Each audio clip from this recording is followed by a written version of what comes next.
the chosen. Be brave, Professor. Be brave like my mother. How do you feel? Excellent. Really excellent. Hey everyone, welcome to Hogwarts, a podcast. Hey everyone, welcome to Hogwarts, a podcast. Today we are covering Chapter 12, Silver and Opals. Elizabeth is with us. Hi, everyone. And before we get to the chapter, we got a couple of shout-outs to get to.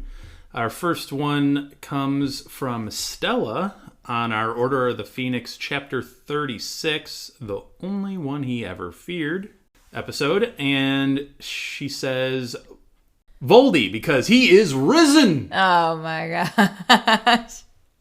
Riz with two Z's. Riz with two Z's. I didn't know you could formulate Riz into this form of grammar, but apparently here we are. She goes, just kidding, Dumbledore would win because he believes in love and isn't evil. That is in reference to the poll, I believe, which is on that episode, which is, if uninterrupted, who would win in a duel? Voldy or Dumbledore? Oh, gotcha. My intention, by the way, I looked up that poll. Yeah. It is very lopsided. I think it's almost 80% Dumbledore? something like that. It's very lopsided. Voldy only has a couple of votes. I love our polls. And my whole thing was that I think if uninterrupted, Voldy would pull out some... He would go to places that I don't think Albus wants to go to. Yeah. And he would force Dumbledore to make some very difficult decisions. Yeah. In my mind, if he made Dumbledore do things that Dumbledore doesn't want to do, doesn't that mean he ultimately wins in the end anyway? Because he's now corrupted Dumbledore. That's the whole point. Possibly, but I'm pretty sure I voted Dumbledore on that poll. I'm sure you did. I'm sure you did. Thank you, Stella, for the comment and your vote in the poll. We appreciate it. Another comment comes from AV, who's been pretty active here lately, on Half-Blood Prince Chapter 8, recent one. Snape Victorious. I believe you were on that chapter. I think I was. AV says, as per how could Snape prepare any subject with such short notice? Magic! Well, I wish I had that. AV also agrees with Elizabeth's theory on the Death Eaters and ice cream. Everybody just wants some. Yeah, nobody wants to kill, what was the name? Fortescue? Mm-hmm. Gotta have that ice cream. It does seem pretty sinister to go after an ice cream maker. He has sprinkles. How would you kill someone with sprinkles? I guess. I don't know. Thank you, AV, for the comment. We really appreciate that as well. And then one last comment. We're going to save a comment for the spoiler section because it's a little spoilery, so we'll save it for the spoilers. But our last comment that we'll get to here is from Half-Blood Prince, Chapter 6, Draco's Detour, from Bounce. Bounce. May or may not be bouncing. I've watched all the movies and read through some of the books, and I love this podcast. I also want to let you know that your podcast has traveled the world. Ooh. I live in Italy and listen to your podcast. Okay, that's super cool. It's really cool. Thank you very much, Bounce. That is awesome. I myself am a big traveler. In fact, there's literally a world map right behind him right now. There is. We're looking at Italy as we speak. Yep. I do plan on visiting Europe here very, very soon. So I will be, I guess, in your neck of the woods. Not near Italy, however. I'll be in more Northwest Europe. But thank you for the comment. It is crazy to see on our analytics like where we're actually heard around the world. I think recently we've been heard in more parts of Africa. Oh, cool. Like Cameroon, I think, was the last country to tune in to our podcast. But we've been heard in well over 100 countries. Yeah. No, it's really cool to think about that. Also a little bizarre. That your voice yeah, and laugh, like our that laugh has been heard internationally. Yep, that too. Apologies to anyone whose ears have been blown out. I did not mean to harm you. You're welcome. No, but it's really, really cool, and it does blow our minds that we've escaped our little niche of Illinois in the United States. And to that point, even in the United States, Illinois is like our fourth biggest state. Oh, it's fallen another spot? Yeah, I think it's California, North Carolina, and Florida are our top 3 states. Wow. So it's crazy. It's absolutely crazy to think that our little bubble has grown so vast. That's cool. But thank you for the comment. We really appreciate it. Now, what you actually tuned in for, the chapter. Silver and Opals. We get a trip to Hogsmeade, and we essentially get a return from Hogsmeade. And there is a lot wrapped in both of those things. Just a little bit of background around the Hogsmeade trip. Harry notes that he's only had one lesson with Albus in about a month and a half. Right. He said he feels abandoned again. I mean, that is kind of crazy how you're expecting all of these lessons with Dumbledore. And it's just been one. Yeah. And you're already into October. Yeah, if I were in his shoes, I'd definitely be like sending Owls. Be like, what? Hey, are we still meeting? Is this a poorly planned Are we still lesson plan learning from Dumbledore here? Is this... His communication as a professor could at least be a little better. He needs a month and a half to prep for just one more class. If you got impressive lessons. It's probably been a minute since he's actually taught anything, really. So he's now in an administrator role. He's got to do a lot of research for the next lesson. So apparently. Probably doing that. Speaking of research, Harry has begun poring through the Half-Blood Prince's work, and he's discovered a couple of things. He's discovered a hex that makes toenails grow, and he knows that because he tried it on Crab. He also found a jinx that glues your tongue to the roof of your mouth, and he tried that one on Filch a couple of times. Which, okay, you're literally attacking an adult there. That's risky. All of this is risky.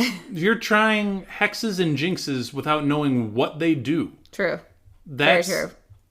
This is where I give a lot of credit to Fred and George.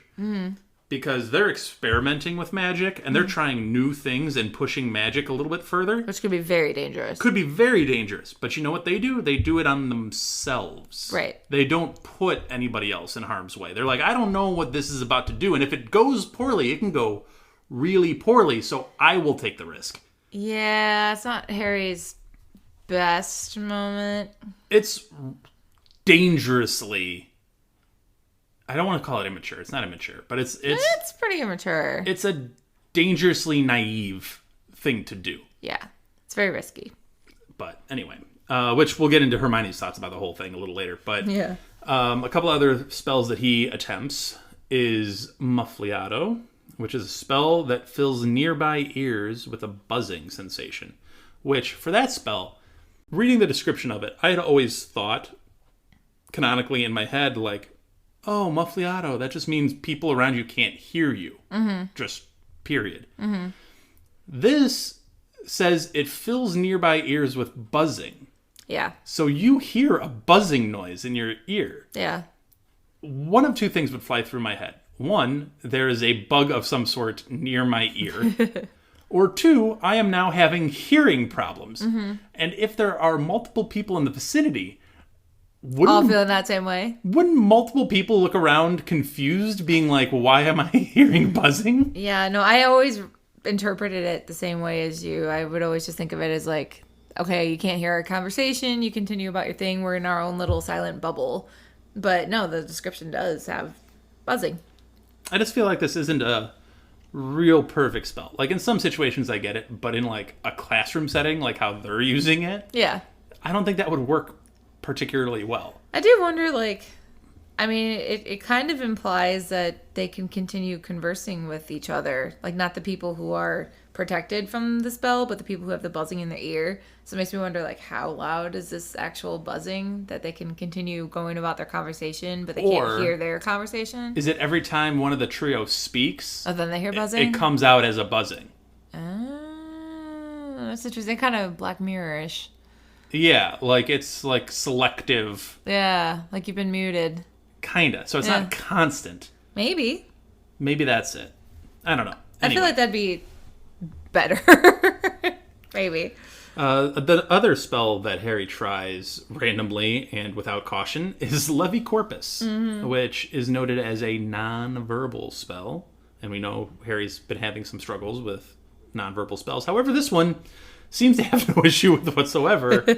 He ends up thinking it and just pointing his wand in a certain way, and all of a sudden Ron is dangling upside down in midair above his bed. And then Harry has to rifle through what the potential counter jinx is, and it ends up becoming Libra Corpus. Which, if you know Latin, which I know it's a dead language, but like Levi, haha, raise. Libra, let go. Corpus, body. Shouldn't be that hard to put together. You know what? No one's confusing Harry with Hermione here.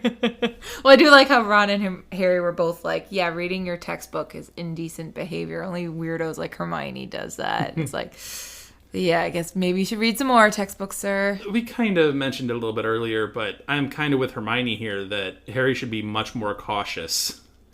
She even says, like, the book, the spells that have been written in are not Ministry of Magic approved, which to a degree sounds like Umbridge speaking with that comment, but I fully agree with Hermione of like, you have no idea what this does. Why would you attempt it on random people? Well, you're reading spells in a potions book. It's not a charms or defense against the dark arts book. It's a potions book. Right. And they're handwritten in. Right. Like, who knows who this prince person is and what kind of quality character they were. These spells could be anything. Right.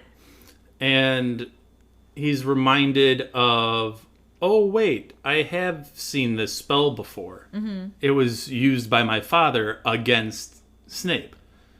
Which then gives him a fleeting image of like, oh, wait, could my father be the writer of this book? And then he thinks, no, wait, my father was pure blood, not half-blood.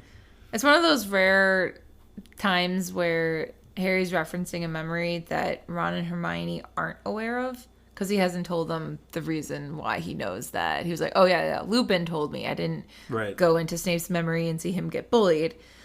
But Hermione quickly counters, and she's like, yeah, you know who else uses that spell? The Death Eaters. This could very well be a Death Eater.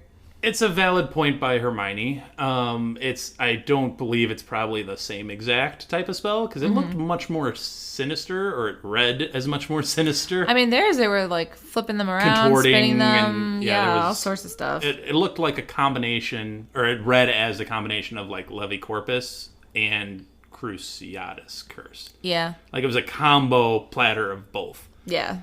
Whereas Ron more described it as like a very extreme alarm clock. I agree with Hermione here. I think he should be using a touch more caution. Yeah. I mean, Harry does counter with, hey, if this was, a Death Eater in the making, he wouldn't be boasting about being a half-blood. Mm-hmm. Which does quiet down Hermione a little bit, and I guess it is a fair counterpoint. And we don't know, there's been no indication that this is a Gryffindor or a Slytherin or a Hufflepuff or a Ravenclaw. Like, there's been no delineation as to what house this might have come from. Which is kind of interesting. You'd think there'd be, like, maybe doodles or something. There are doodles. Yeah, but, like, doodles related to your house. What, like, you think they put, like, a little Slytherin sticker on it or a Hufflepuff badger somewhere? I mean, like, doodle a little, like... I heart Cedric Diggory. Doodle, like, a little snake or, like, the emblem of your house or something like that. I mean, like, I feel like I would doodle my high school mascot sometimes when I was bored. That would be a bulldog, for those wondering. Yes, it was. Go Bulldogs.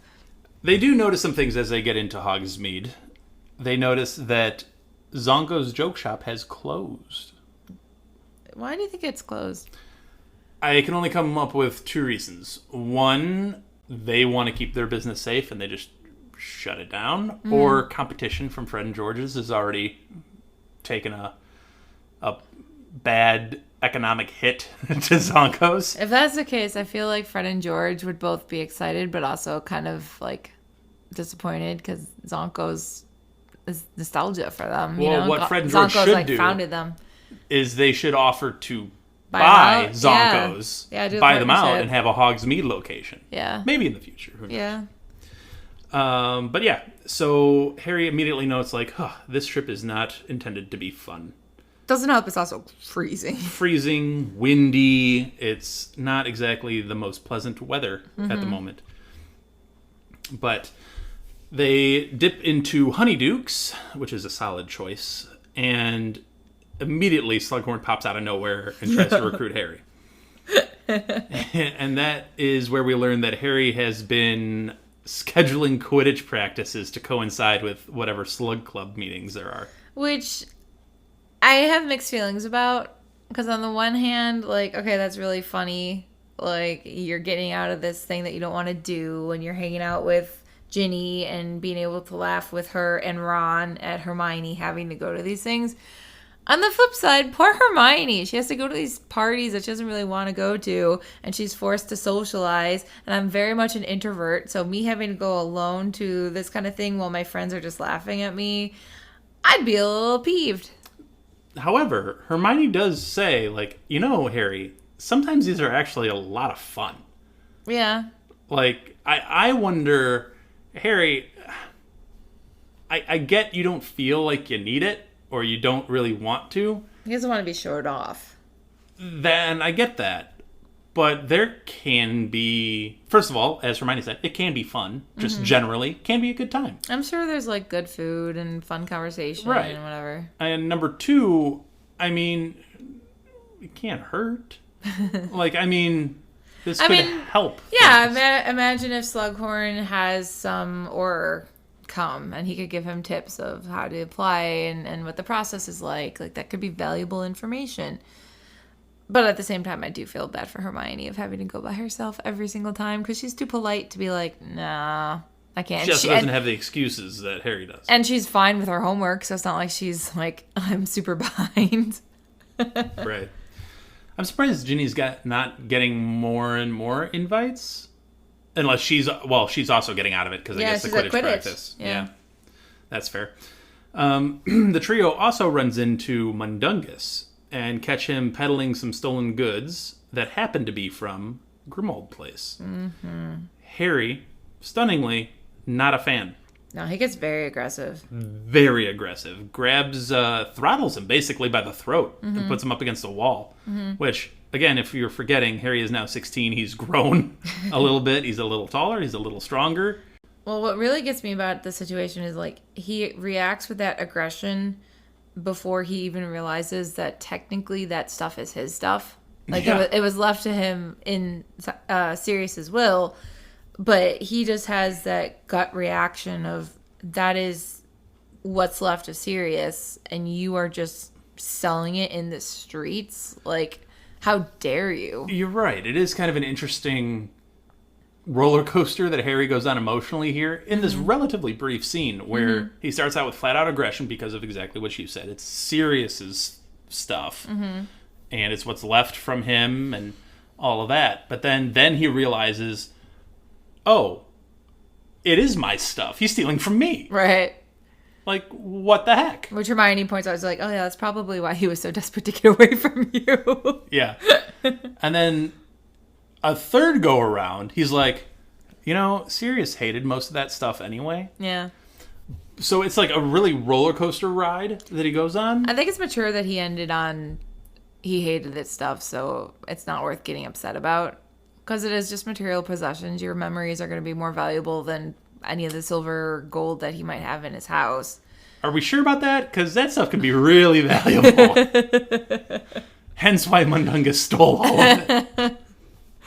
At least for Harry, his memories are probably more valuable. He doesn't need gold. He's got plenty of it.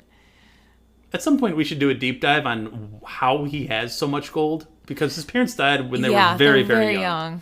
Unless they just inherited it from James's side of the family. I guess, because, pure blood family, I guess it runs deep. Could be inherited wealth through the family. But, I mean, my goodness, that's a lot of, like, generational wealth at whatever they were, 21 or whatever. Imagine if Harry had been able to take some of, like, Sirius's stuff and just give it to the Weasleys and be like, look, like, Molly, you put so much effort into cleaning all of this.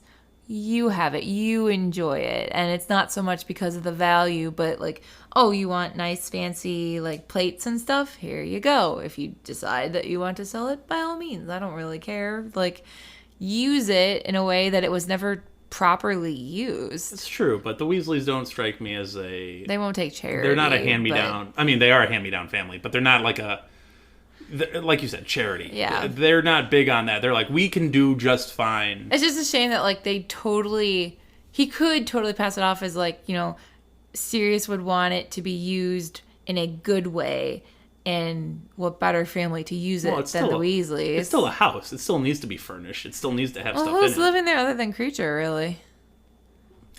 I'm just saying. I mean, what are you going to do? Vacate the entire house? And Mundungus seems to have done that. And then someday you are going to end up living there, presumably. And then it's like, well, now I have to restock the entire house. Maybe. And I just bought a place, and it is a lot of money to just furnish. So, I mean, I feel here for Harry. But anyway. Harry also gets a fleeting thought before they leave to return to the castle of Ginny and Dean cuddle up in Madame Puttyfoot's. Mm-hmm. Why is that consequential? I don't know, but I like to mention Madame Puttyfoot's when I get a chance. Well, there's that, but also there's a little more coldness amongst the group. Like, Ron was staring at Madame Rosmerta, and that made Hermione get a little testy. So we're all kind of icy right now and in our thoughts, and just not a happy trip to Hogsmeade. Not this one. Yeah, maybe Harry was a little like Trelawney in his divination of, wow, this is not going to be a fun trip. Well, they leave Hogsmeade after a relatively brief visit. Mm-hmm. And the trio end up following behind Katie Bell and one of her friends, Leanne. And they notice that they begin to have an argument. Well, she has a package that Leanne doesn't want her to have. And she's kind of like grabbing it from her, but it rips. Katie brushes it, and then, yeah, she just rises into the air. Her hair is whipped by the wind. Her eyes are closed. Her face is empty of expression. She's, like, literally 6 foot up in the air, and then she starts to scream.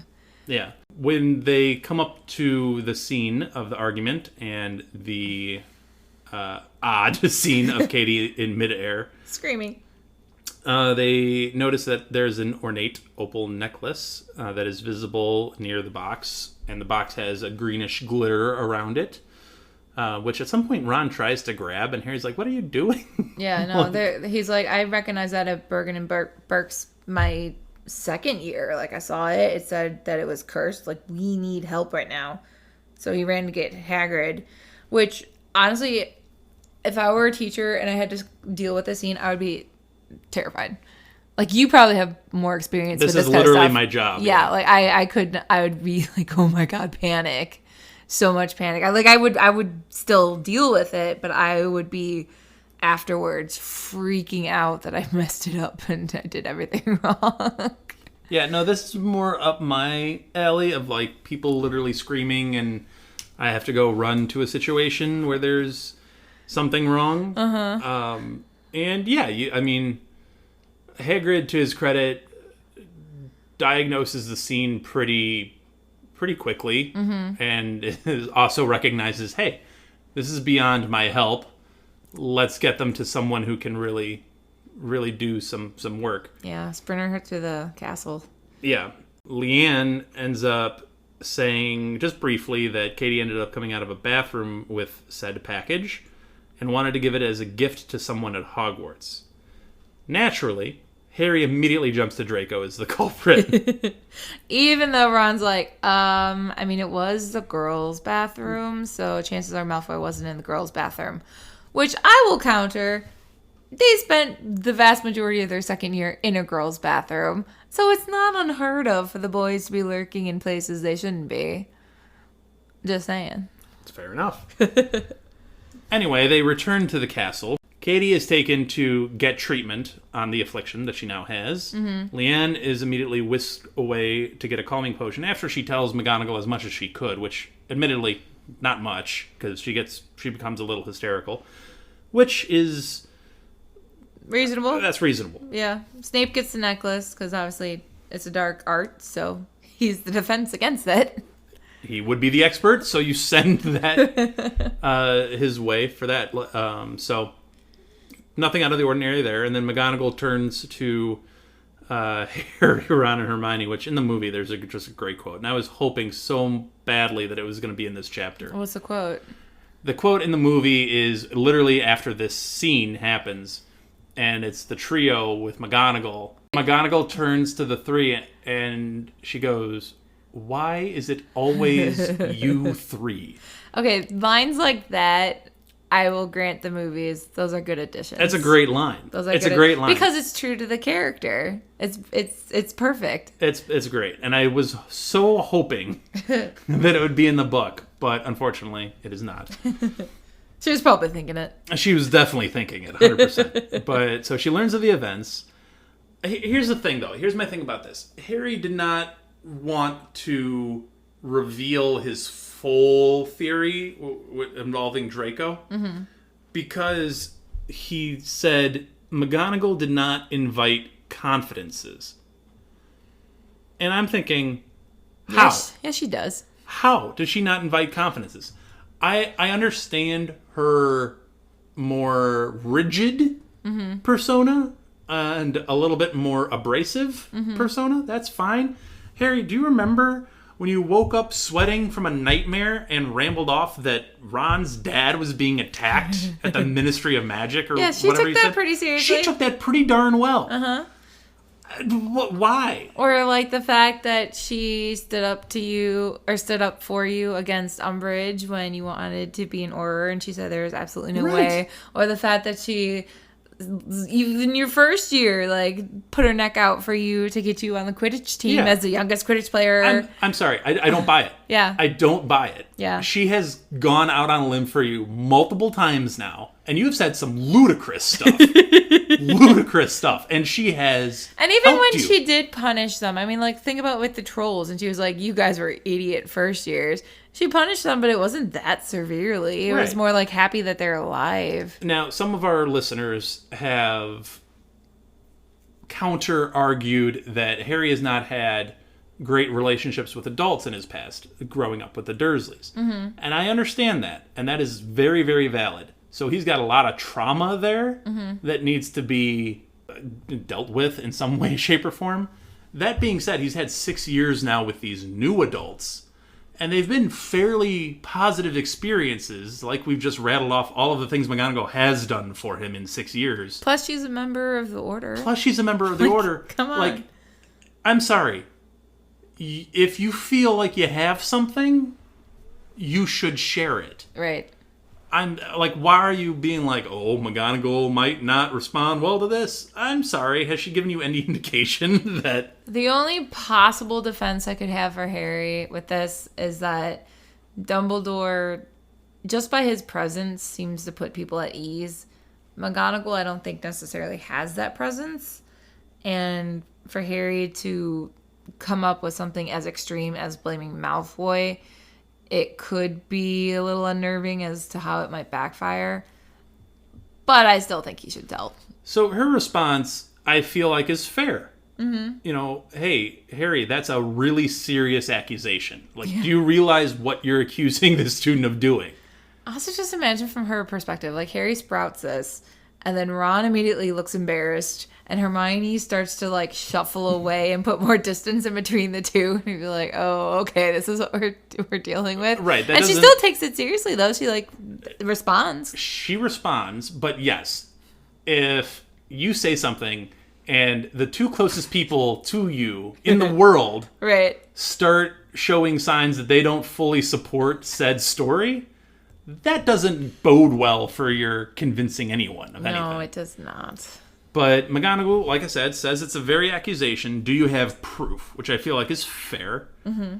And Harry doesn't really have much proof. He tells the story of going and seeing him at Borgin and Burke's and stuff like that. But then Hermione immediately shoots him down. Right. And is like, hey, we didn't see him actually purchase anything. We didn't see him walk out of that shop with anything. Plus, I asked about the necklace, and he gave me the price of it, so we know it wasn't reserved. Right, which Harry then snaps back at her, which I feel like that is a little unfair. I feel like once that started happening, that was when McGonagall had that internal monologue of like, I'm not paid nearly enough to deal with this nonsense. Well, that's probably when McGonagall's like, okay, this needs to stop.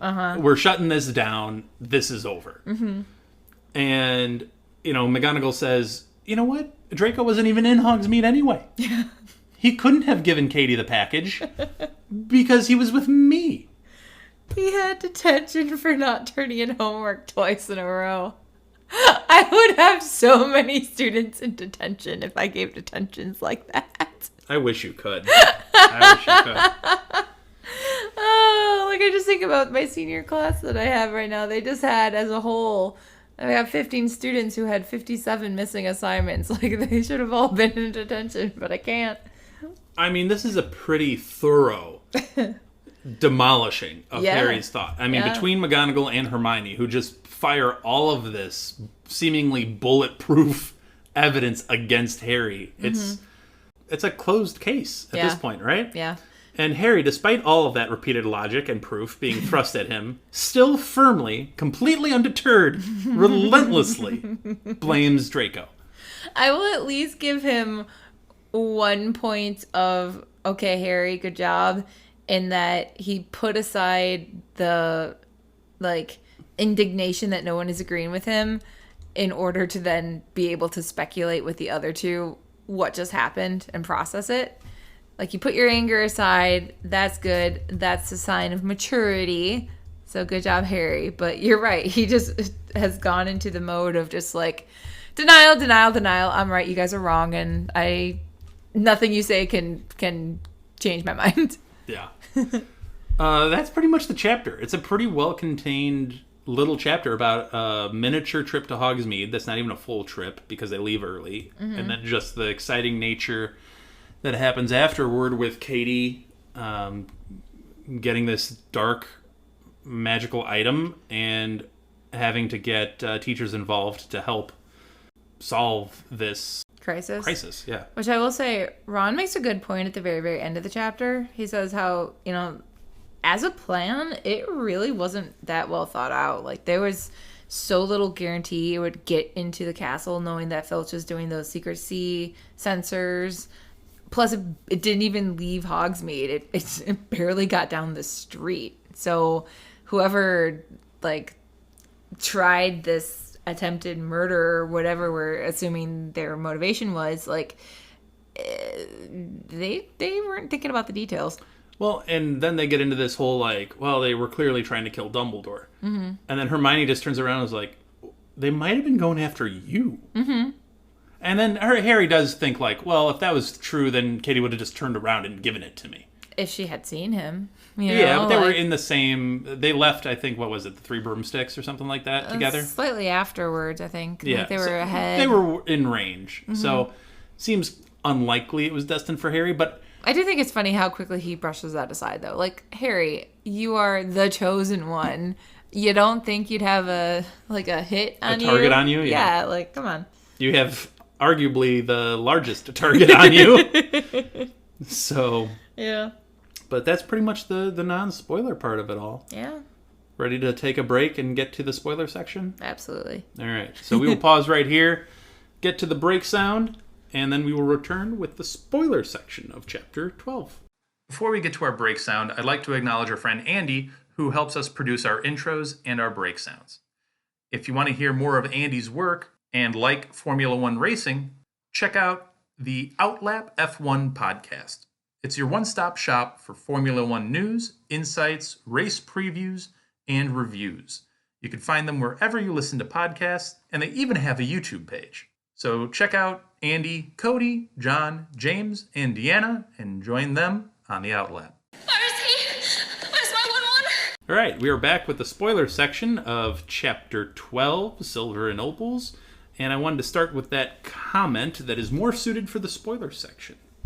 The comment is from Stephanie, and it was on our Half-Blood Prince Chapter 1, The Other Minister episode. The comment is, I think that the poorly performed Imperius Curse was done by Draco. I think Voldy is toying with Draco right before making him kill Albus. I guess it makes sense if Voldemort was trying to give Malfoy some practice, since he's obviously going to have to use it on various people at Hogwarts in order to play out his plan to get Dumbledore. So his first attempt didn't go well.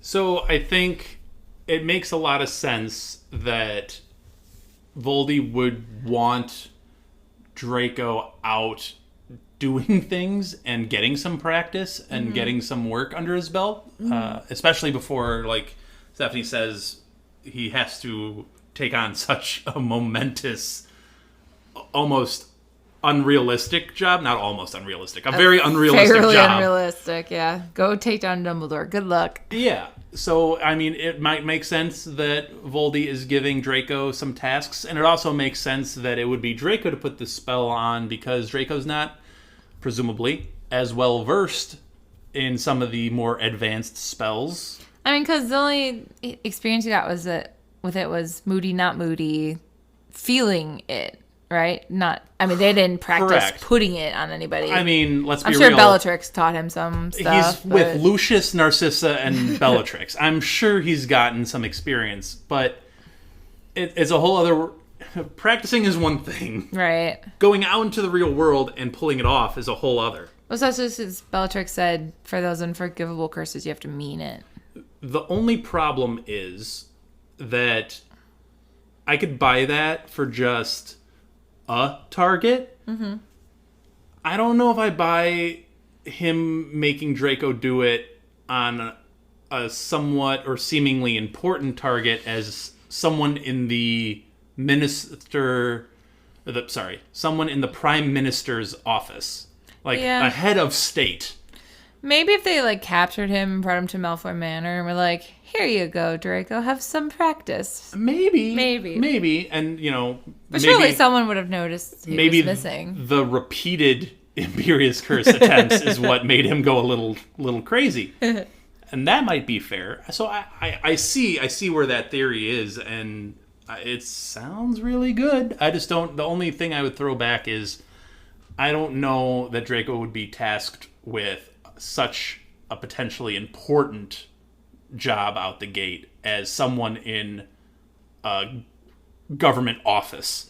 Maybe it was Crabbe or Goyle, and Voldemort was like, let's make you feel a little important. Try this. And I was like, this is why we don't give them important tasks.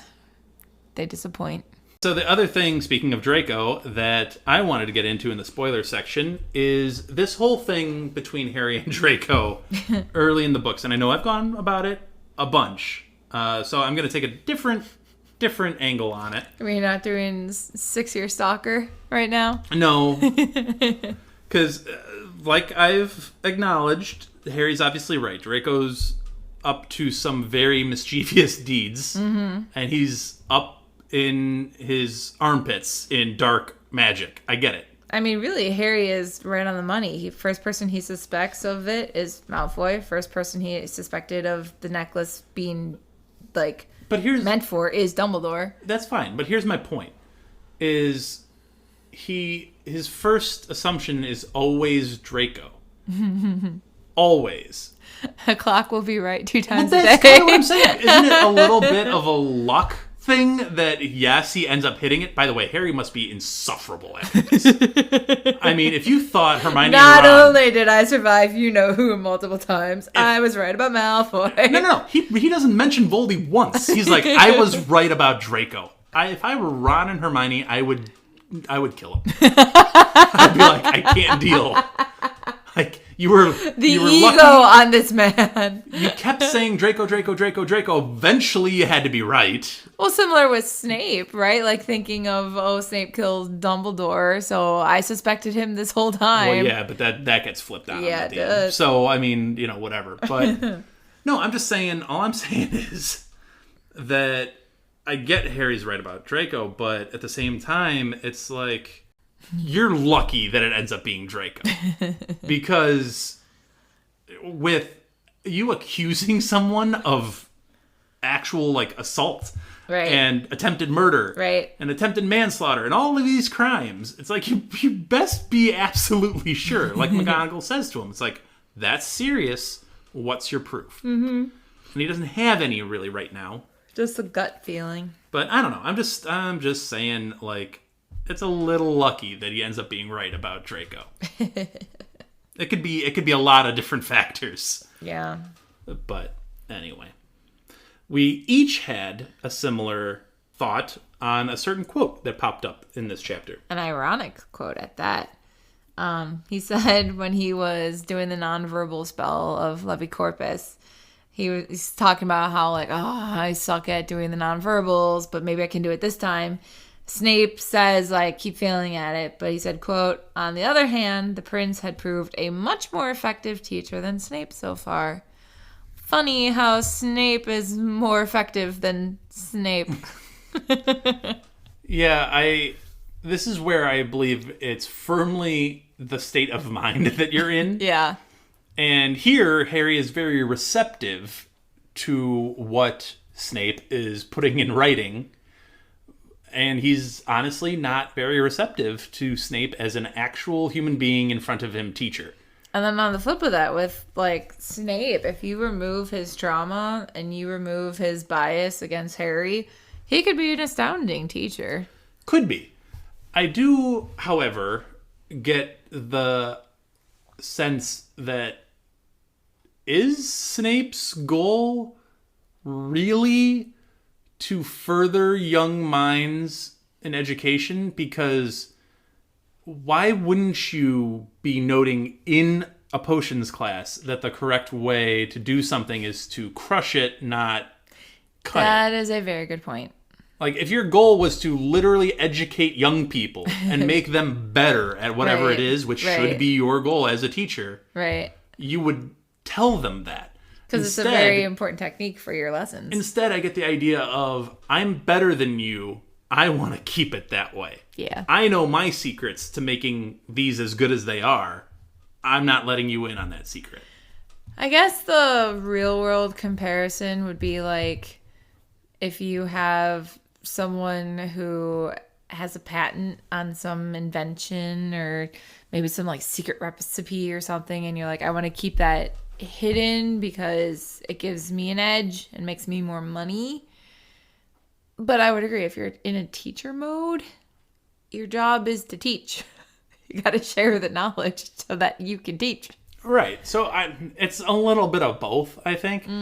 Harry has to be in a better, more receptive mindset to what Snape is trying to teach. And again, for the record, and we should make this very, very clear, this whole series is through the eyes of Harry Potter.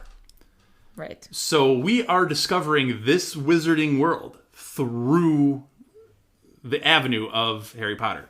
That meaning we see what he sees. We hear what he hears. We experience things how he experiences them. Snape could be doing all of this. And he is just blowing that off because he hates the guy. Yeah, I mean, he tunes him out the second he looks at him. I think it's important, and to be fair, this is the first time I'm really reading the book this way, in a more objective, removing myself emotionally from the book and looking at it more objectively. You have to be aware that you're reading this through the bias of a character. It reminds me, honestly, of those memes that I see on Twitter all the time. I don't know if this is true for the rest of the world, but in the United States, there's a lot of memes that'll be like, you know, why did we learn about mitochondria or like algebra or whatever when we weren't taught how to do taxes or how to sew a button or things that were more necessary in life? And it's like, some of those things were taught. Were you paying attention? And I think that applies to Harry. Yeah, it's a little bit of an unreliable narrator. In this particular sense. I'm not saying Harry's not a reliable narrator, but in this particular sense, he might be. Like I mentioned in the first class with Slughorn, we're seeing it again through Harry's eyes. If we read this series again, but through the eyes of Draco, we might get a completely different story. Oh, yeah. And narrative.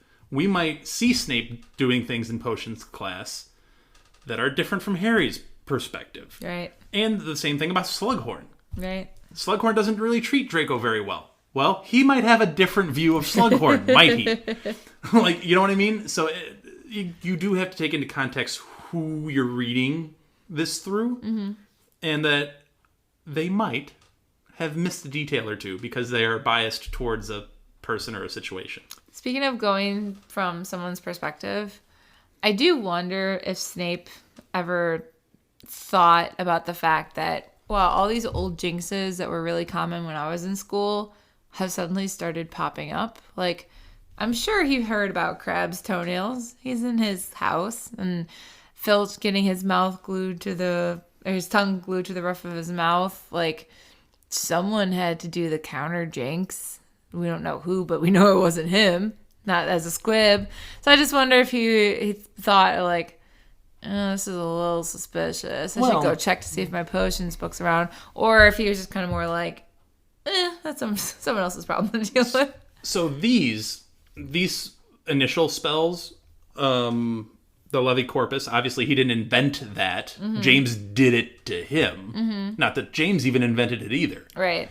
The toenail growing thing, I feel like that's got to be commonplace. The gluing the tongue to the roof of the mouth, probably commonplace. It's just like I think he wrote it down as like, either he's seen it done, it was done to him. Right. And he was just like, oh, note. Right. And just took a note of it. Right.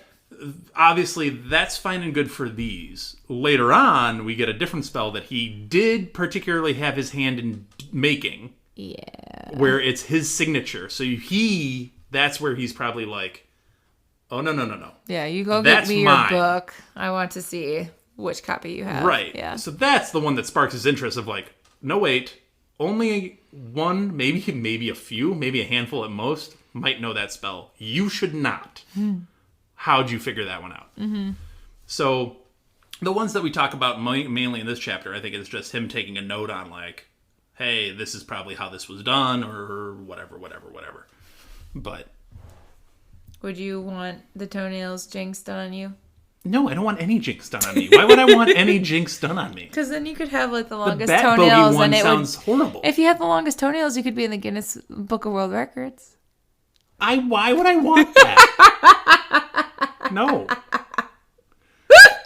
I don't want any of these done. They could win so many records with magic. That's where your mind goes? Yeah. Do you have any other spoiler thoughts? Nah, I'm just excited to see another like Dumbledore lesson because you're right. It's been a month. We need one. A long time. His lesson planning is lacking. This has been a very abbreviated chapter. There's not a whole lot to it. It is action packed, but it's very condensed. Yeah. So, I mean, it's just a few hours. It's a trip to Hogsmeade. That's it. yeah. So we will wrap up the episode here. Thank you for all of the comments that we've had recently. We really appreciate all of that support. Please continue to comment on our Twitter and Instagram. You can find us at HogwartsAPod. Obviously, you can comment on our Spotify on each episode. We have comment sections. We also put up a poll. Thank you all who participate in the poll because they are really interesting results. So thank you for that. If you want to support the podcast financially, there is a link to do so wherever you hear the podcast. It literally says support this podcast. We put in a lot of time and effort to do these. It really makes a difference. Whatever the donation we get really helps out. You can also give us a review. Give us that 5-star review. If you like what you're hearing, give us a 5-star review. That helps us too. Otherwise, share the podcast. Anybody that likes Harry Potter, let them know we exist. We're talking about it. And hopefully we're giving you a unique experience where we have some opinions that you might not hear everywhere. So at least we hope so. Thank you for all those that listen, and we will be back next week with Chapter 13. Thank you for listening to Hogwarts, a podcast. If you like what you've heard, please click the subscribe button on your preferred podcasting app and follow us on Twitter and Instagram at HogwartsAPod.